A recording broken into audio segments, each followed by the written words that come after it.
Hello, pilots. Welcome back to the briefing room. Today will be something a bit different.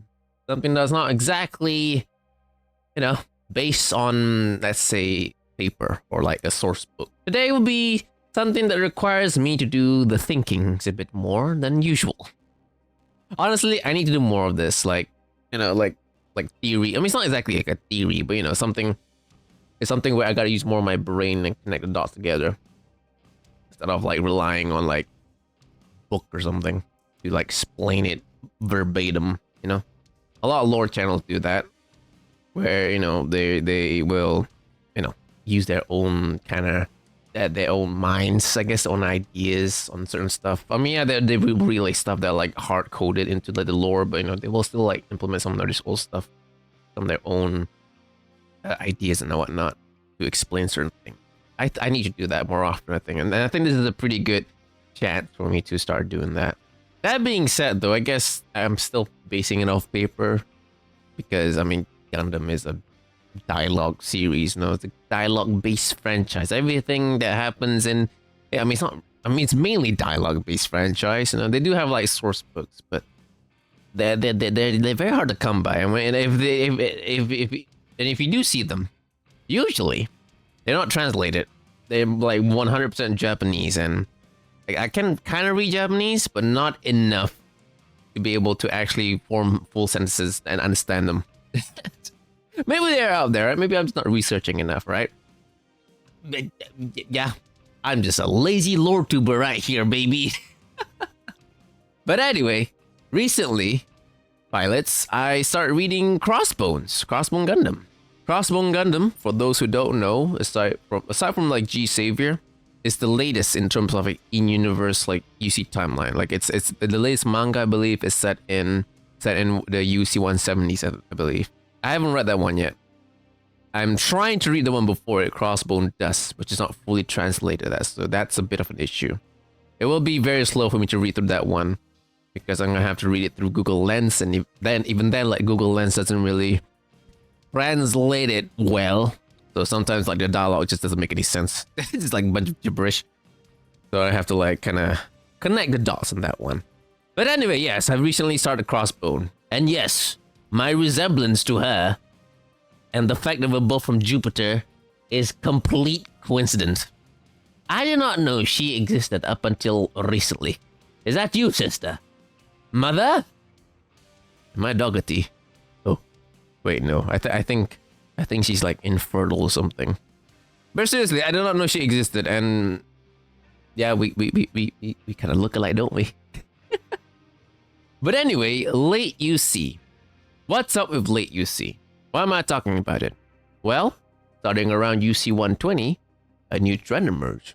A trend of downsizing. Pretty much anything that can be downsized, but most particularly, mobile suits. They got dinky over time. Why is that? Well, pilots, strap in your seats and open your comms, because I'm about to tell you. Today, let's find out why things got smaller. In contrast to the developments in the UC timeline, machines in real life are on a completely different trajectory. Let's take tanks, for example. The Sherman, pretty big tank. Well, I think tall is a lot more accurate description. This is its next to an Abrams. Yes, the Abrams is not as tall, but look at the turret. The turret itself is about the size of the Sherman's hull. Let's take a more recent example. Let's say the T-72. The T-72 next to the T-4T. Very big size difference right there.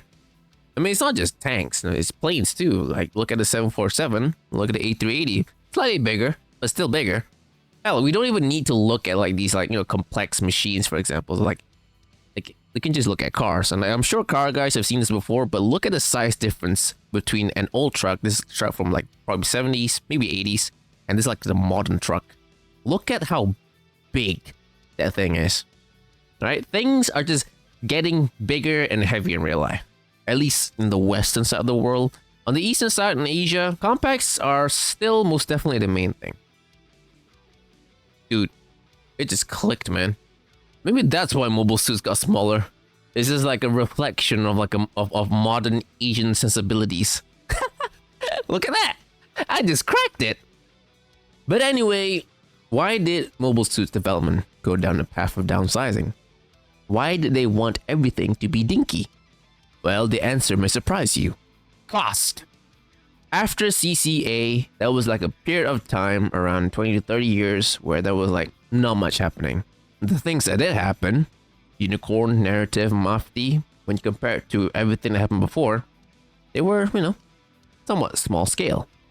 The Air Federation was able to confront these threats with what they already had.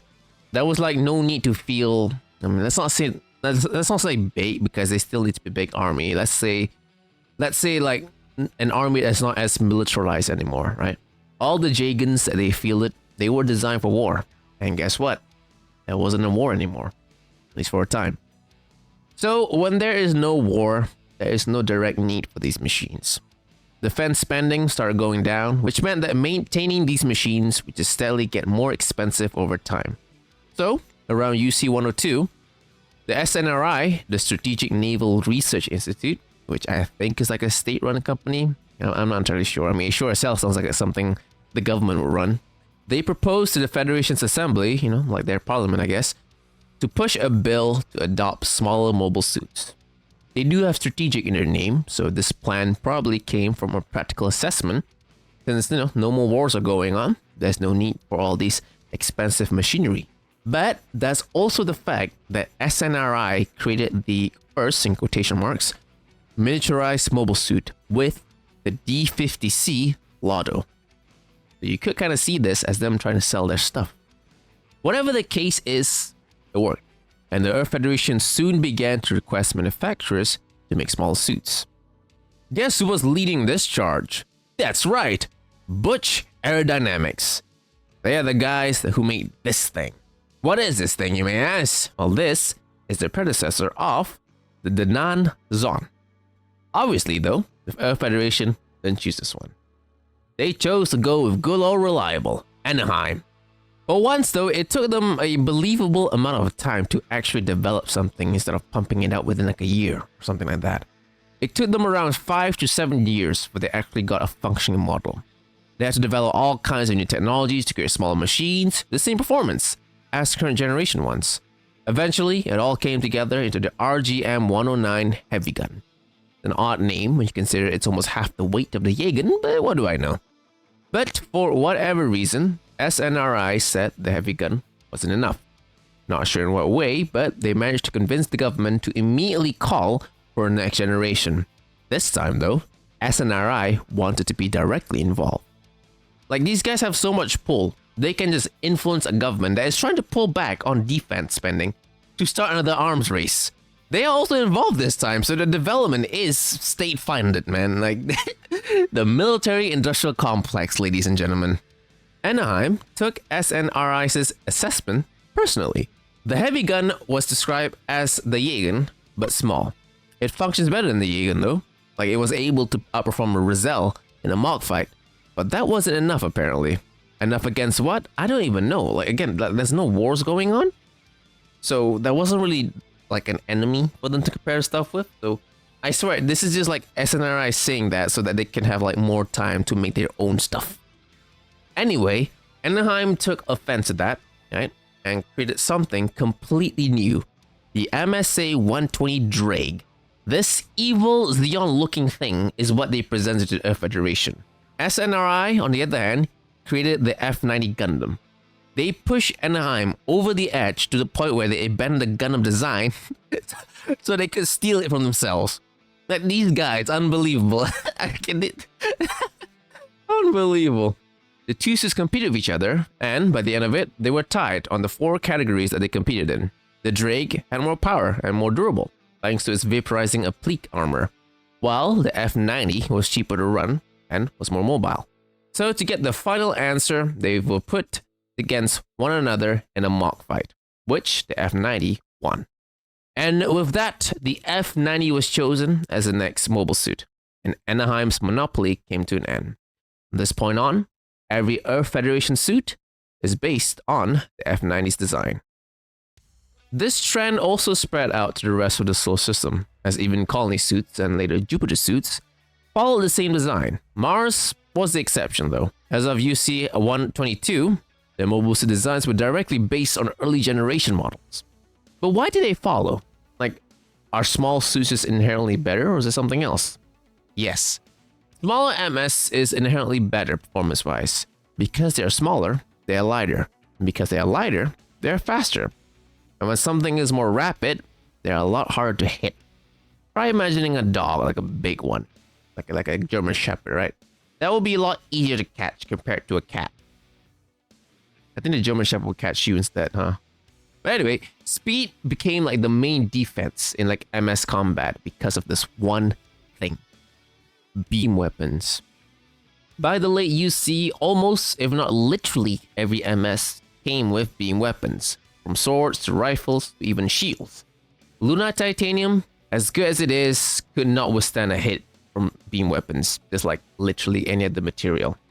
Some technologies could fully counter beam, like you have eye fields. You got this like beam cloak thing that the Crossbone Gundam wears, and the Drake's applique armor has anti-beam properties. But evidently, these things are not something that you could mass produce. So if we can't just block these things, guess we're just gonna have to dodge them. And that's exactly what the rest of the Sol system adopted, smaller MS.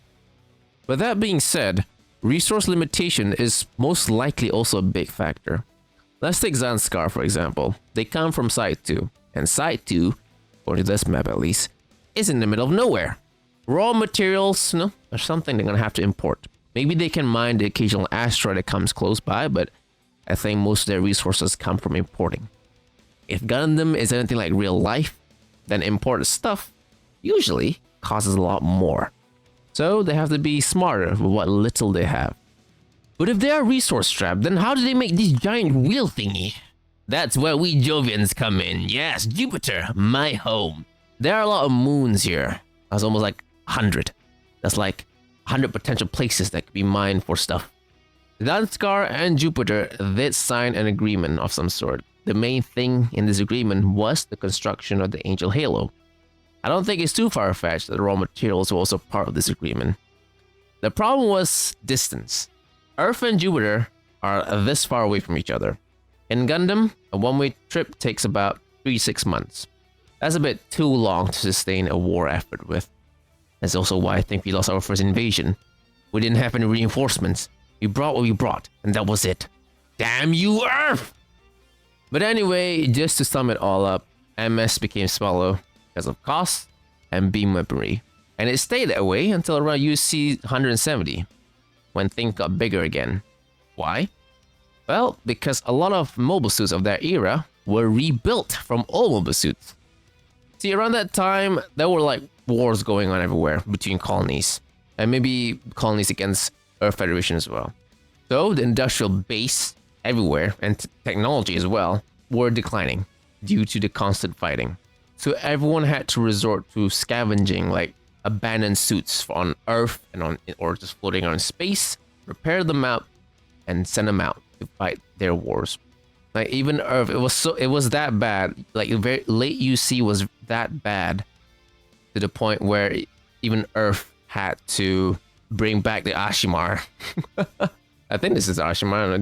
There's no name for it, but let me look at it. It's 100% an Ashimar, is it not?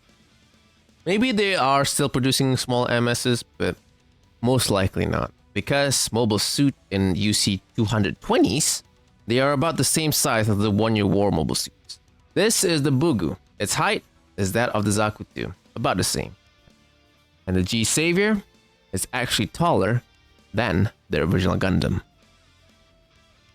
And that's that, pilots. Thanks for joining for this week's briefing and me telling you why mobile suits got smaller. Hopefully it came out as good as it can get. I'm just testing out this new format. Testing out my writing skills for something a lot less, again, concrete. I guess it's not like pre-written by someone else. It's something I have to put together myself. Fully. Hopefully it's all good, but you know, if there's something that's not as good, you can tell me out. Help me out. Help me improve, everybody. I want to improve. But yeah, I definitely need to do more like this kind of video where instead of like just looking at a event specific event and kind of just reading through it or whatever. And I need to do more. I need to start doing videos about about the theoreticals or well, theoreticals mainly, I guess. Something that's not fully confirmed, and then I gotta click together stuff. Make something coherent. Make a theory. My theory. Anyway, that's this week, pilot. Thanks for joining. If you enjoyed what you just heard and got a sudden urge, a patriotic urge to join the Jupiter fleet, then please click the sub button down there. We need more pilots. We always need more pilots, right? We're gonna get the Earth one day. We're gonna come to Earth one day, right? We failed the first invasion. We're gonna get the next invasion, right? We've learned, right? That's what you do. You learn from your mistakes. And we've learned from mistakes. Now we're gonna make more stuff and make sure we have proper reinforcements. Okay? But if you're not brave enough to join the military, which is understandable, then maybe just leave a like. Leave a like and a comment as well, because that will tell the AI computer algorithm thingy to that this video is pretty good, and a lot of people should see it more, and then hopefully they will attract more braver people than you, so that they'll join the fleet instead. You could also join the colony's chatting server room. You can join my Discord. It's getting quiet again. Oh no.